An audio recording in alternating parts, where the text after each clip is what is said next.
So it's been a while and I'm gonna go back to my trusty fruit. This is your cervix, okay? So this green part is typically what you'll probably be looking at if you're an OBGYN and you're staring at the person's cervix from the vaginal canal. And this little hole in there, this represents the cervical os. Now you have two cervical osses. You have an internal and an external cervical os. So this would be the external os. So external, the outside opening, the one that we can see. The internal os of the cervix is deeper inside, and the internal os leads immediately to the uterus. That is the opening into the uterus. But this opening is the opening that we see from the vagina. When you do an IUD insertion, sometimes it's difficult to get into the cervix, and patients are a little confused what we mean by that. The same goes for an endometrial biopsy. While many times this can happen in postmenopausal women because of their low levels of estrogen, so things become what we call stenotic, closed. The estrogen keeps things more lubricated. You have more lubrication, things don't stick together. So that can be a problem when you're in your postmenopausal years. But it can happen whenever. It happens frequently with women who are premenopausal, who are in their 20s and 30s and come in for their IUD insertions or biopsies. So I want to explain to you guys when we say that we're having trouble getting into your cervix, what that means. What are we doing? Now, this process of getting into the cervical os or opening, if it's too narrow or if it's stuck together, is called a dilation. To dilate meaning to widen, to open. Now, if this hole right here, the opening, is too narrow, I can't insert your IUD because even though the IUD straw is tiny,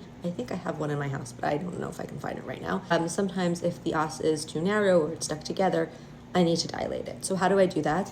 I take one of these things, which is called a dilator. They can be metal, but these are plastic. I happen to like the plastic a little better. Some people disagree. I think that they tend to be less painful. And of course, we use pain medications. So lidocaine gel, and we can do a paracervical block, which is a local numbing procedure to help control the pain. Now, the dilators come in many different sizes. There's even a smaller one than this, but what that does is it helps progressively dilate the opening so that you can eventually get the IUD in or Pipel for your biopsy or DNC, whatever you're doing. So you can start off with your narrow one and you insert it into the opening, and if it goes in, great. And if you need to get progressively wider, more open, then you can choose to use a bit of a wider one and keep going until you reach the points where you need to be. Then you can insert your IUD or your Pipel for your biopsy. Let me know if you have any other questions. I hope this was helpful. Have a great day, guys.